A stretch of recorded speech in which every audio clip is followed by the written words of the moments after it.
श्रीपादराजं शरणं प्रपद्ये. अध्याय 31. दशमहाविद्यांचं वर्णन. आम्ही रोज सायंकाळी श्रीपाद प्रभूंच्या आज्ञेनं कृष्णेच्या अलीकडच्या तीरावर येऊन तिथंच वास्तव्य करत असू. प्रातःकाळी स्नान संध्या आटोपून पुन्हा श्री गुरूंच्या सान्निध्यात जात असू. या अलभ्य सत्संगात श्री प्रभूंचं प्रसादरूपी दर्शन, नित्य नूतन योगानुभव आणि अनेक दिव्य रहस्यांचा उलगडा होत असे. देवी तत्वाची उपासना दशमहाविद्या रूपानच होते असं आम्ही ऐकलं होतं. या दशमहाविद्या रूपांची संपूर्ण माहिती आम्हाला सांगावी अशी आम्ही श्रींच्या चरणी नम्र प्रार्थना केली. श्रीपाद प्रभू म्हणाले, अरे शंकर भट्टा, श्री विद्येची उपासना अत्यंत श्रेष्ठ आहे. पूर्व काळात हयग्रीवांच्या कृपा प्रसादानच अगस्त्य महामुनींना श्री विद्येचं ज्ञान झालं. त्यांनी ही विद्या आपली पत्नी लोपामुद्रा देवीला दिली. लोपामुद्रा देवीनं या विद्येचा सखोल अभ्यास करून त्याचा गूढार्थ अगस्त्य ऋषींना सांगितला. अशा रीतीनं ते उभयता एकमेकांचे गुरु झाले. लोपामुद्रा आणि अगस्त्य ऋषींचं चरित्र. विदर्भ देशाच्या राजास बरीच वर्षापर्यंत संतान प्राप्ती झाली नव्हती. अगस्त्य महामुनींच्या तपोबलानं राजाला एक कन्या रत्न प्राप्त झालं. त्या कन्येचं नाव लोपामुद्रा असं ठेवलं होतं. लोपामुद्रा कालांतरानं मोठी झाली. त्यावेळी अगस्त्य मुनींनी तिला लग्नासाठी मागणी घातली. दोघांच्या वयातील अंतर पाहून राजा विचारमग्न झाला. एवढ्या लहान वयाच्या मुलीचा विवाह एका वृद्ध महामुनी बरोबर कसा करावा याच चिंतेत तो होता. शेवटी त्यानं आपल्या कन्येस तिचा विचार या विवाहाबद्दल विचारला. तेव्हा क्षणाचा सुद्धा विलंब न लावता ती म्हणाली, पिताश्री, मी अगस्त्य मुनींसाठी जन्मले आहे. मी त्यांच्याशीच विवाह करणार. राजानं दोघांचा विवाह लावून दिला.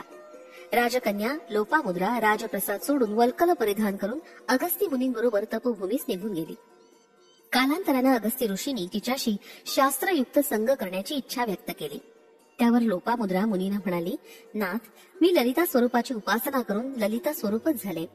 आपण सुद्धा शिवोपासना करून शिवरूप झाल्यावरच आपली इच्छा मी पूर्ण करीन. अगस्त्य ऋषींनी घोर तपस्या करून शिवरूप प्राप्त करून घेतलं. नंतर त्यांनी आपली इच्छा लोपामुद्रेस सांगितली. त्यावेळी ती म्हणाली, नाथ, मी एका राजघराण्यात जन्मले. क्षत्रियांना शोभतील असं धन, आभूषण, रेशमी वस्त्र, सुगंधी वस्त्र, सर्व उपभोग्य वस्तू असल्याशिवाय माझ्याशी संग करणं योग्य नाही.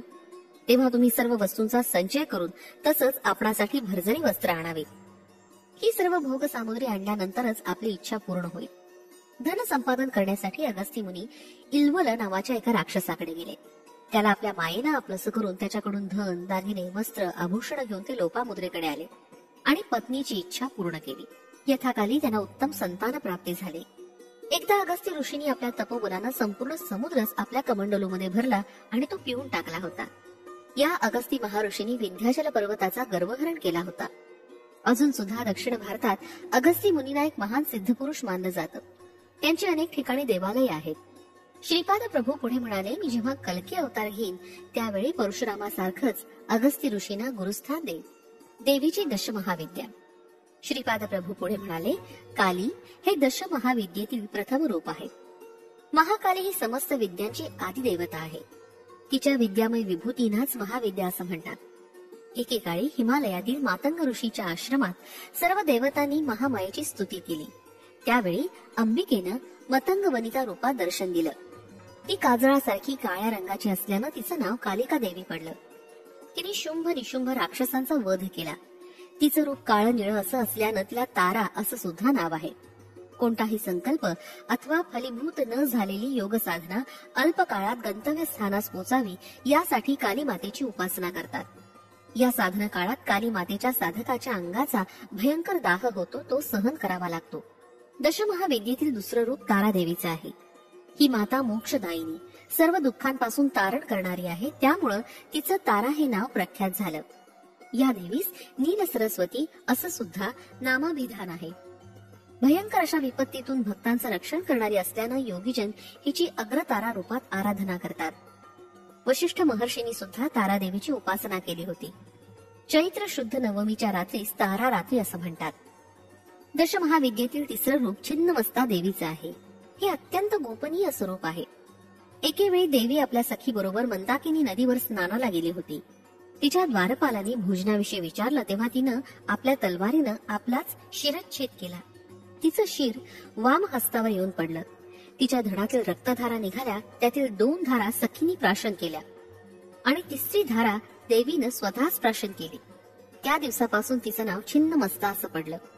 हिरण्यकश्यपू आदी दानव या देवीचेच उपासक होते. दशमहाविद्येतील चौथं रूप षोडशी महेश्वरीचं आहे. या देवीचं हृदय लोण्याप्रमाणे मऊ असून ती अत्यंत दयावान आहे. हिच्या आश्रयास आलेल्या साधकांना ज्ञान प्राप्ती त्वरित होते. विश्वातील सकल मंत्र तंत्राचे निर्माते या देवीचेच उपासक आहेत. या षोडशी महेश्वरी देवीचं वर्णन वेद, श्रुती ह्या सुद्धा करू शकलेल्या नाहीत. ते नेती नेती म्हणून शांत झाले. ही प्रसन्न वदना माता भक्तांचं सकल मनोरथ पूर्ण करते. या भगवतीच्या उपासानं भोग मोक्ष दोन्ही प्राप्ती होते. दशमहाविद्येतील पाचवं रूप भुवनेश्वरी देवीचे आहे. सप्तकोटी महामंत्र या देवीचे उपासक आहेत. या देवीजवळ काली तत्वापासून ते कमला तत्वापर्यंत 10 अवस्था असतात. यातून अव्यक्त भुवनेश्वरी व्यक्त होऊन ब्रह्मांडाचं रूप धारण करू शकते. प्रलय काळी कमलापासून म्हणजेच व्यक्त जगापासून क्रमाक्रमानं लय पावून काली या मूळ स्वरूपात बदलते. त्यामुळे या देवीला काळाची जन्मदात्री असं सुद्धा म्हणतात. दशमहाविद्येमध्ये 6वं रूप त्रिपुर भैरवीचं आहे. महाकाला शांत करू शकणाऱ्या शक्ती रूपालाच त्रिपुर भैरवी असं म्हणतात. ही त्रिपुर भैरवी नरसिंह भगवानांची अभिन्न शक्ती आहे असं शास्त्रात सांगितलं आहे. सृष्टीमध्ये परिवर्तनाची प्रक्रिया सतत चालूच असते. या प्रक्रियेस आकर्षण आणि विकर्षण हे मूल कारण स्वरूप असतात. ही क्षणोक्षणी होणारी क्रिया आहे. या त्रिपुर भैरवीचं रात्रीचं नाव कालरात्री आणि भैरवाचं नाव कालभैरव आहे. या दोघांच्या संयुक्त स्वरूपानंच माझा येणारा नृसिंह सरस्वती अवतार होणार आहे. हा अवतार महायोग्यांसाठी त्रिपुर भैरवी आणि कालभैरवनाथ अवतार म्हणून मानला जाईल. दशमहाविद्येतील 7वं रूप धूम्रावती आहे. ही धूम्रावती उग्रताराच आहे. या देवीस शरण जाणाऱ्या साधकांची सारी संकट नष्ट होऊन तिच्या कृपा प्रसादानं सकल संपदा प्राप्त होते. दशमहाविद्येतील 8वं रूप बगलामुखी देवीचं आहे. ऐहिक पारलौकिक देश समाजाचं अरिष्ट निवारणासाठी तसंच शत्रूच्या शमनासाठी या देवीची आराधना केली जाते. विष्णू भगवान परशुरामासह या देवीचे भक्त होते. श्री तिरुमला क्षेत्रातील श्री व्यंकटेश्वर स्वामींनी या देवीची मातेच्या स्वरूपात आराधना केली होती. दशमहाविद्येतील 9वं रूप मातंगी मातेचं आहे. मानवाच्या गृहस्थ जीवनास सुखी करून पुरुषार्थ सिद्धीस नेण्याची शक्ती मातंगी मातेचीच असते. या देवीला मातंग ऋषींची कन्या असं सुद्धा मानतात. दशमहाविद्येतील 10वं रूप कमलालया मातेचं आहे. ही सुख समृद्धी प्रदान करणारी देवता आहे. भार्गव मुनींनी या मातेची आराधना केली होती. या कारणानं तिला भार्गवी असं सुद्धा नाव लाभलंय. या मातेच्या कृपेनं पृथ्वीचं पतित्व तसंच पुरुषोत्तमत्व या दोन्हीचा लाभ होतो. हीच देवी श्री व्यंकटेश्वर स्वामींबरोबर पद्मावती रूपात तिरुमला क्षेत्रात असते. श्रीपाद प्रभू पुढे म्हणाले, दशमहाविद्या स्वरूपिणी अनघा देवी आणि तिचा प्रभू अनघ म्हणजे साक्षात दत्त प्रभू यांची अर्चना केली असता अष्टसिद्धींची प्राप्ती होते. प्रत्येक महिन्यातील कृष्ण अष्टमीस अनघाष्टमी मानून अनघा मातेची पूजा अर्चा करावी. या तुमच्या आराधनेनं सर्व मनोकामना पूर्ण होतील. प्रभू पुढे म्हणाले, अरे शंकर भट्टा, तू रचलेल्या श्रीपाद श्रीवल्लभ चरित्रामृताचे पारायण करून येणाऱ्या शुक्ल अथवा कृष्ण अष्टमीस अनघा अष्टमीचे व्रत करून 11 गृहस्थांना जेवण द्यावं अथवा त्यांना पुरेल एवढी शिधा सामग्रीचं दान करावं. अशा पारायणानं व अन्नदानानं इच्छित फलप्राप्ती निश्चित होते. चरित्रामृताचा पारायण महिमा. प्रभू पुढे म्हणाले, श्री चरित्रामृत हा केवळ ग्रंथ आहे असं मानू नये. हा एक सजीव अशा महाचैतन्याचा प्रभाव आहे. तुम्ही याचं पारायण करत असताना यातील प्रत्येक अक्षरातील शक्ती माझ्या चैतन्यात प्रवाहित होते. तुमच्या नकळत माझ्याशी भावसंबंध घडतो. त्यामुळे तुमच्या धर्मबद्ध अशा सर्व इच्छा माझ्या कृपेनं पूर्ण होतात. या ग्रंथराजाला तुमच्या पूजा मंदिरात देवघरात नुसतं ठेवलं असता त्यातून शुभप्रद स्पंदन येतात. ही स्पंदनं दुष्ट शक्तींना दुर्दैव आणणाऱ्या शक्तींना पिटाळून टाकतात. श्रीपाद श्रीवल्लभांच्या चरित्रामृताची जाणतेपणे अथवा अजाणतेपणे निंदा केल्यास त्या निंदा करणाऱ्या व्यक्तीचं पूर्व पुण्य फल धर्मदेवता घेते आणि योग्य अशा जीवाला वाटून टाकते. अशा रीतीनं श्रद्धावान गरीब भक्त भाग्यवंत होतो आणि अश्रद्धावान व्यक्ती गरीब होतो. हा अक्षरसत्य ग्रंथ आहे. याचे हा ग्रंथच स्वतः प्रमाण आहे. जिज्ञासू लोक याची परीक्षा घेऊ शकतात. मनात काही इच्छा ठेवून या ग्रंथाचं पारायण केलं तरी चालतं.